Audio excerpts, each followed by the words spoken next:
Hello, hi, నమస్తే, అస్సలాముఅలైకుం. నేనిలా ఉన్నాను. మరి మీరెలా ఉన్నారు? మన ఇంట్లో పెద్దవాళ్ళు ఎప్పుడూ ఒక మాట అంటూ ఉంటారు. బంధాలు, అనుబంధాలు అన్నీ ఆ దేవుడే ముడివేస్తాడు అని.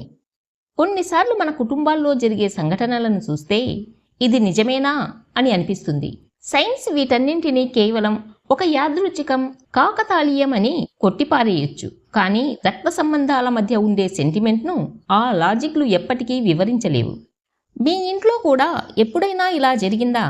మీ కుటుంబంలో ఒకరు చనిపోయిన రోజునే లేదా అదే తిథి రోజున సరిగ్గా ఒక కొత్త పాపో బాబో పుట్టడం చూశారా?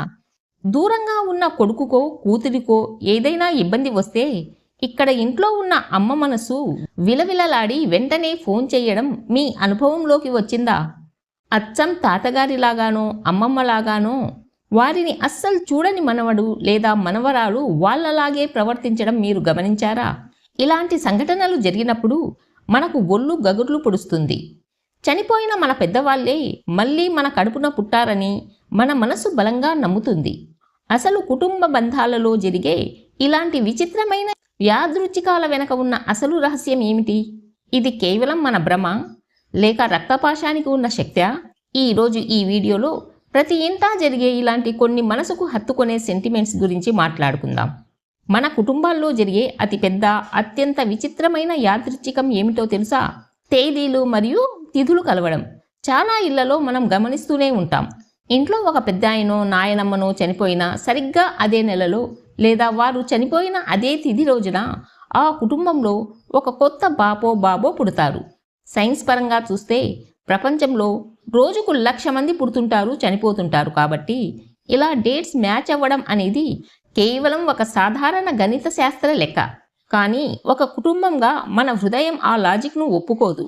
పెద్దవాళ్ళు వెళ్ళిన బాధలో ఉన్న ఆ కుటుంబానికి సరిగ్గా అదే సమయంలో పుట్టిన బిడ్డను చూసి మన తాతగారే మళ్ళీ మనవడిగా పుట్టారు లేదా మన అమ్మే మళ్ళీ కూతురు రూపంలో తిరిగి వచ్చింది అని నమ్ముతారు. ఆ నమ్మకం వెనక ఉన్న సెంటిమెంట్ సామాన్యమైనది కాదు. ఒక మనిషిని కోల్పోయినప్పుడు గుండెల్లో ఏర్పడిన ఆ శూన్యాన్ని, ఆ బాధను ఈ కొత్త బిడ్డ రూపంలో వచ్చిన యాదృచ్ఛికం పూర్తిగా తుడిచేస్తుంది.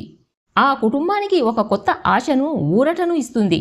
బహుశా ప్రకృతి కూడా కుటుంబాల మీద జాలితోనే ఇలాంటి యాదృచ్ఛికాలను సృష్టిస్తుందేమో అనిపిస్తుంది.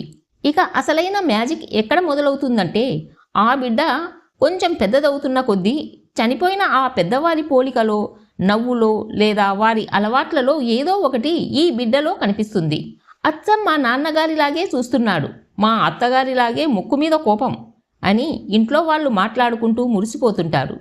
సైన్స్ దీనిని DNA మహిమ అనవచ్చు. కానీ ఆ జీన్స్ కూడా సరిగ్గా అదే సమయంలో అదే తిథిలో పుట్టిన బిడ్డకే ఆ పోలికలను ఇవ్వడం వెనక ఉన్న యాదృచ్ఛికాన్ని మనం కేవలం సైన్స్ అని వదిలేయలేం. అది కుటుంబం అనే ఒక అదృశ్య బంధం పెనవేసుకున్న ఎమోషనల్ సెంటిమెంట్. మనం జీన్స్ లేదా DNA వల్ల పిల్లలకు తల్లిదండ్రుల పోలికలు రావడం సహజం అనుకుంటాం. కానీ కొన్ని యాదృచ్ఛికాలు పోలికలను దాటి ప్రవర్తనలో కనిపిస్తాయి. అవి చూసినప్పుడు మనకు నిజంగానే ఆశ్చర్యం వేస్తుంది. ఉదాహరణకు, ఇంట్లో తాతగారు ఎప్పుడో చనిపోయి ఉంటారు. ఈ తరం బిడ్డ ఆయనను అస్సలు చూసి ఉండడు. కనీసం ఆయన ఎలా ఉంటారో కూడా తెలియదు. కానీ ఆ విచిత్రాన్ని చూడండి. తాతగారు చిన్నప్పుడు ఎలాగైతే ఒక ప్రత్యేకమైన అలవాటును కలిగి ఉంటారో అచ్చం అలాగే ఈ బిడ్డ కూడా చేస్తుంటాడు. ఆయనలాగే కాఫీ కప్పు పట్టుకోవడం లేదా ఆయనలాగే నవ్వడం లాంటివి చేస్తుంటే ఇంట్లో వాళ్లకు ఒళ్ళు గగుర్లుపాటుకు గురవుతుంది. ఇలాంటి అలవాట్లను ఎవరు ఆ పిల్లలకు నేర్పించరు. వాళ్ళు ఎవరినీ చూసి కాపీ కొట్టరు. అమ్మ చిన్నప్పుడు ఎలాగైతే అలకపాన్పు ఎక్కేదో 20 ఏళ్ల తర్వాత పుట్టిన కూతురు కూడా సరిగ్గా అదే చిన్న విషయానికి అచ్చం అలాగే మూతి తిప్పుకుంటుంది. తాతగారికి కోపం వస్తే ఎలాగైతే గడ్డం గీరుకునేవారో మనవడు కూడా కోపంలో అదే చేస్తుంటాడు. సైన్స్ దీనిని బిహేవియర్ జెనెటిక్స్ అనవచ్చు. అంటే కొన్ని ప్రవర్తనలు కూడా జీన్స్ ద్వారా ప్రయాణిస్తాయని అర్థం. కానీ ఒక ఫ్యామిలీగా కూర్చొని చూసే వాళ్లకు మాత్రం అది కేవలం సైన్స్ కాదు, రక్తం పంచుకు పుట్టడం అంటే ఇదేనేమో అనే ఒక గొప్ప సెంటిమెంట్. ఇంట్లో పెద్దవాళ్ళు ఈ విచిత్రమైన యాదృచ్ఛికాలను గమనించినప్పుడు అచ్చం వాడి పోలికేరా, వాళ్ళమ్మ చిన్నప్పుడు ఇలాగే చేసేది అని పాత జ్ఞాపకాల్లోకి వెళ్ళిపోతారు. ఆ క్షణంలో ఇంట్లో ఒక తెలియని సంతోషం, నవ్వులు విరుస్తాయి. చనిపోయిన లేదా దూరమైన మనుషులు ఈ రూపంలో ఇంకా మన మధ్యే బతికే ఉన్నారు అనే ఒక సెంటిమెంట్ నమ్మకం మనకు కలుగుతుంది.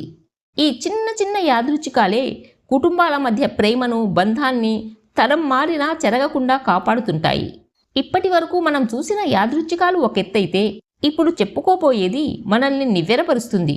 ఎక్కడో 100 మైళ్ళ దూరంలో ఉన్న కొడుకుకో కూతురికో ఏదైనా చిన్న ప్రమాదం జరగబోయినా, లేదా వారు ఏదైనా తీవ్రమైన మానసిక ఇబ్బందిలో ఉన్నా, ఇక్కడ ఊర్లో ఉన్న అమ్మకు మనసు విలవిలలాడిపోతుంది. ఏ పని తోచదు.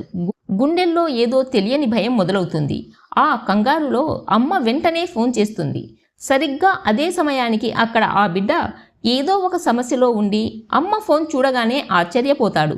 అమ్మా, నేను ఇబ్బందిలో ఉన్నానని నీకెలా తెలిసింది? సరిగ్గా ఇప్పుడే ఎందుకు ఫోన్ చేశావు అని ఆ బిడ్డ అడిగితే అమ్మ దగ్గర శాస్త్రీయమైన సమాధానం ఏముంటుంది? ఏమోరా నాన్న, మనసు అస్సలు కుదుటపడలేదు, అందుకే చేశా అంటుంది. సైన్స్ దీనిని కేవలం ఒక యాదృచ్ఛికమనో లేదా ఒకేలా ఆలోచించే ఇద్దరు వ్యక్తుల మధ్య జరిగే టెలిపతి అనో కొట్టిపారేయొచ్చు. కానీ ఆ లాజిక్కు అందని ఒక అద్భుతమైన సెంటిమెంట్, నమ్మకం ఉంది. అదే కన్న ప్రేమ అనే రక్తపాశం.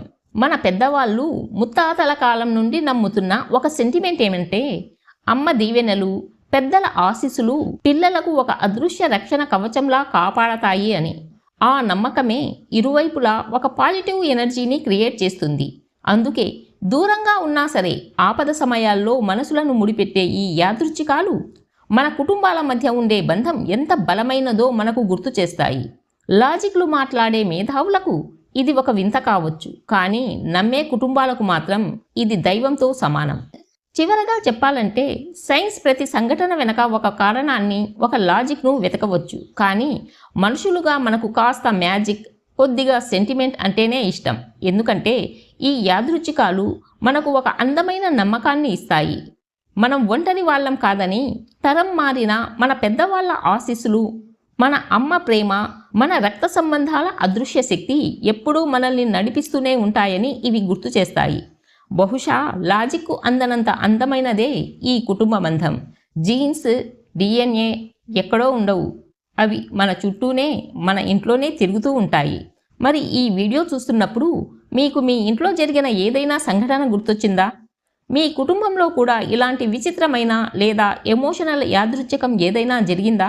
చనిపోయిన మీ పెద్దవాళ్ళే మళ్ళీ మీ ఇంట్లో పిల్లలుగా పుట్టారని మీరు కూడా నమ్ముతున్నారా? ఆ జ్ఞాపకం ఏంటో కింద కామెంట్స్లో నాతో తప్పకుండా పంచుకోండి. నేనిలా సంతోషంగా ఉన్నాను. మీరు కూడా మీ కుటుంబ సభ్యులతోటి, మీ మనవళ్ళు, మనవరాళ్ళు, మీ పిల్లలతోటి సంతోషంగా ఉండాలని కోరుకుంటున్నాను. నా వీడియోలు మీకు నచ్చినట్లయితే లైక్ చేయండి, షేర్ చేయండి అండ్ సబ్స్క్రైబ్ చేయడం మర్చిపోవద్దు. మరో మంచి వీడియోతో మళ్ళీ కలుద్దాం.